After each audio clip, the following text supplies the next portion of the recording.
La Mar vivia a una abadia molt gran. Un dels cantons d'aquella abadia, que era la casa de la Mar, s'anomenava la Punta de l'Albir i l'altre cantó el Morrotoix. I cap al racó de l'olla suraven els cristallers de la Illeta i de l'Illot. La Itana i el Puigcampana eren dues muntanyes punxegudes i mitjornenques que de tant de mirar-se a l'aigua se n'havien tornat blaves. Així s'inicia el llibre Matèria de Bretanya, de Carmelina Sánchez Cutillas, que literaturitza la geografia, l'ànima i la memòria d'Altea. Un referent únic en la història literària dels valencians, que ha inspirat l'obra obligada de la secció primera d'este 40 certamen internacional de bandes de música Vila d'Altea. L'obra és un feix de coses petites del compositor Ximo Cano. Senyores, senyors, amigues, amics, benvinguts, benvingudes a la casa de la Mar. M'abuelo, per part de mare, era músic i reconegut almenys en el poble. Però quan jo vaig començar la música, l'única referència que tenia de m'abuelo músic era un parell d'uniformes perduts a la cambra de dalt de casa i després una cosa molt especial. És que m'abuelo cantava totes les cançons però no sabia la lletra de cap. O sí que la sabia però no la cantava mai. M'abuelo el que feia era solfejar més cançons. I jo sempre diia, iaio, tu no saps la lletra, no és així, no? I el tio el que feia, ara em dono compte, era solfejar-ho tot. Sé que quan estava en l'escola allà, jo provava, quan només sabia tocar el piano i un poquet s'escarrejava la guitarra, em feia musiquetes. I jo per dins me les escoltava com si estaven instrumentals i foren música de pel·lícula i tal. I sí que sé que inclús antes de tindre relació seriosa amb la banda vaig començar a escriure, a notar les primeres coses que anava tentant per ell. Quan em van proposar d'escriure l'obra obligada i van llançar així com a opció, dic, per què no escrius alguna cosa sobre Carmelina? Vaig pensar que no seria mala idea.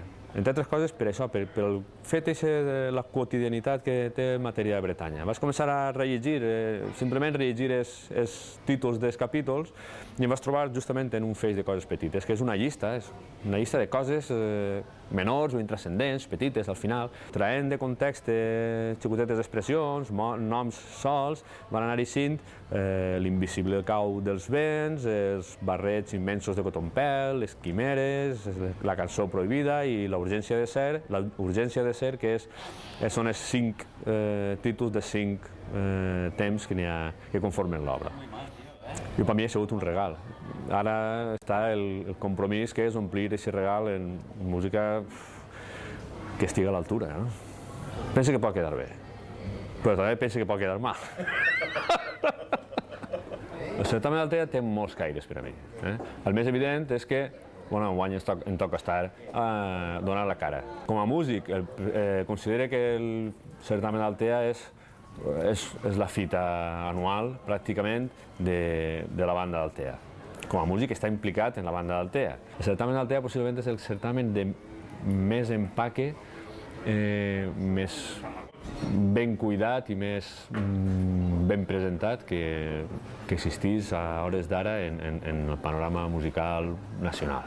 No sé si des del primer compàs estaran disfrutant de l'obra, però espero, si més no, que quan arribi l'últim hagin tingut la sensació d'haver-ho passat bé.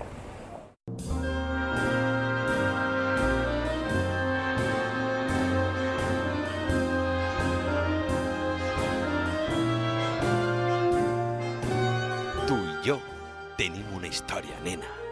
Una història de les que valen la pena. És cosa del destí. D'un destí escrit a força de veles, de vents, de sons i camins. Hem compartit ja tantes coses que sembla com si t'haguera conegut sempre, nena. Però no, recorde perfectament com va ser la primera volta. Tot com en blanc i negre. I tu, ai tu, vestida de blanc, vestida de blau. Oh, em vas traure a ballar al mig de la plaça i me'n vaig enamorar, perdudament, per sempre, des del primer precís instant. Junts hem passat anys, molts anys, el temps de tota una vida i, veus, t'estime encara tant o més que aquell primer dia. Tu saps, nena, tu saps com n'eres de bonica? Oh, quina història bellíssima! Tu has posat la llum, jo t'he donat la música, i a la vora de la mar ens hem abraçat tendrament. T'he passat la mà per la cintura i al caliu d'un raig de lluna, ben junts, hem ballat 40 balls.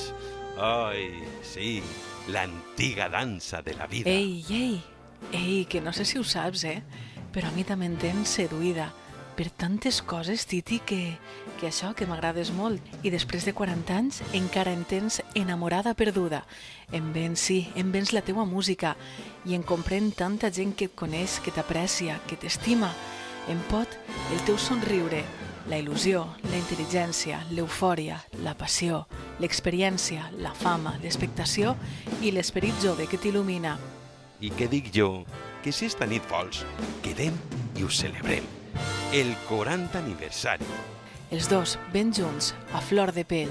O els tres, Altea, el certamen i tu.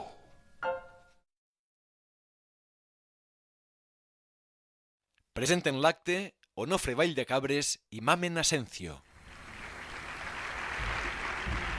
Bona vesprada a tots.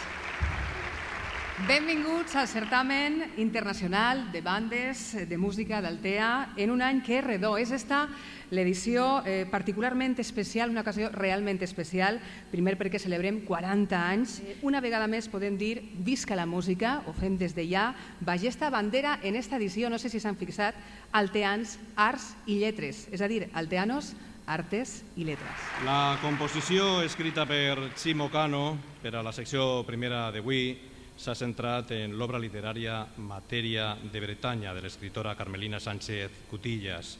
La de la secció sinfònica, la de demà, està basada en l'escriptor francès Francesc Martínez i Martínez, en concret en el seu llibre Coses de la meua terra, avi de Carmelina. Hem de destacar que tot enguany gira al voltant d'un mateix univers. El també alteà Diego Cuello és el responsable de la cara d'esta edició. El cartell simbolitza l'Altea dels anys 50 en una composició fotogràfica amb un aire d'antiguitat en la que l'escenari és la silueta del casc antic del poble, un xiquet que se'n va, que camina per la via del tren entre Campnegret i Altea portant a la mà una xirimita que es pot veure perfectament i bé, les vies del tren bé podrien ser el que són, no? Que són les tecles d'un piano. Efectivament. I del mateix autor és l'exposició fotogràfica dins de la banda, sèrie de fotografies que ha realitzat Diego Coello als músics de la banda d'Altea. És l'escenografia de Pau Urios Llorenç, un altre músic de la formació alteana, el que nosaltres recomanem des d'ací que es fixen quan isquen al hall d'este Palau Altea, Centre d'Arts. En segundo lugar, interpretarán la obra obligada del certamen, Un feix de coses petites, de Chimo Cano, una pieza inspirada en ese libro de Carmelina Sánchez Cutillas, Materia de Bretaña, al igual que el cartel del certamen y la escenografía.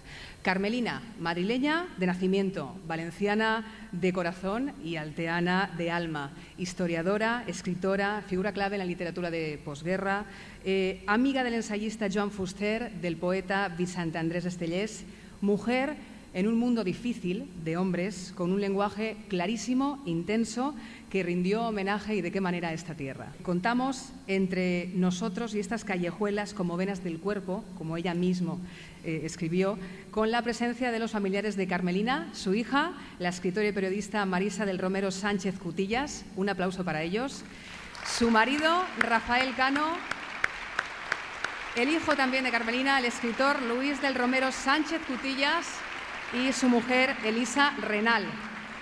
El vídeo del inicio del certamen ha abierto las puertas a esta edición precisamente con esas palabras de la autora. Bueno, vamos ya a hablar del autor de la obra obligada. Que se levante, ¿no? Queremos verle. ¿Dónde está? Chimo Cano está per Es el ací. responsable. Un aplauso para él. Un dels protagonistes.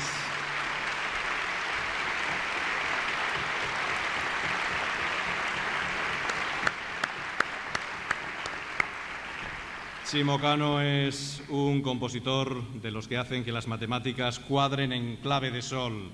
Nace en La Nucía, pueblo muy cercanito a Altea, en la provincia de Alicante, y ancla sus raíces en Altea a través de la música. Amante de la experimentación, es licenciado en Ciencias Físicas. Sus obras ya han salido de nuestras fronteras. Le ha escrito A las horas del verano y en su tuba ha puesto algo más que la intención. Ha puesto las partituras creando obras de diversas tendencias. No olvida jamás los ritmos autóctonos. Y además rompe el tópico, es decir, los de ciencias también saben, ¿no?, interpretar los sentimientos con el corazón.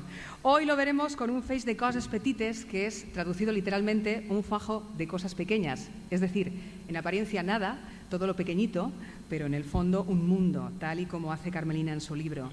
El tribunal juzgará las interpretaciones de acuerdo con los criterios de afinación, técnica, planos sonoros, articulación, calidad sonora, conjunción, rítmica, dinámica, matices e interpretación general. Y un jurado formado por el director de orquesta, Felix Hauswirth, que se levante, que está ahí arriba también.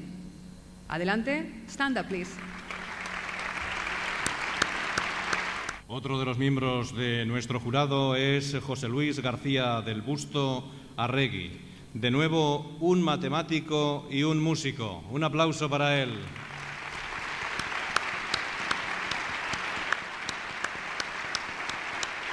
Y por último, que se levante Jean-Enrique Canet Todolí. Ahí está, ya un clásico de este certamen, ¿eh?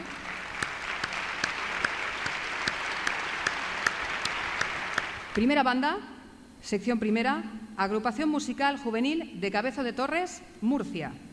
Escuela de Música, Joven Orquesta y Coro. Esta agrupación de músicos, un mínimo de 98, ha seguido siempre un impulso mayor, una aspiración constante que le ha llevado a competir en reconocidos certámenes, resultando galardonada en numerosas ocasiones. Nace en 1982 como Escuela de Música y en noviembre de 1983 ya como banda de música ofrece su primera actuación con motivo de la celebración de Santa Cecilia.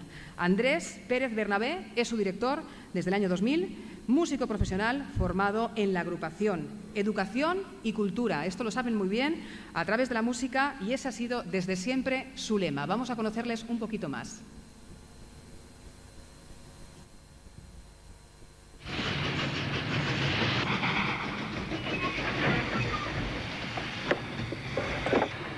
Región de Murcia, comunidad autónoma situada al sudeste de la península ibérica, en la costa mediterránea, con 1.500.000 habitantes. Es la mayor productora de frutas, verduras y flores de Europa, y allí se encuentra la albufera del Mar Menor, el lago salado más grande de Europa. Murcia está dividida en 45 municipios, entre los que se encuentran Lorca, Cartagena, Águilas y Jumilla.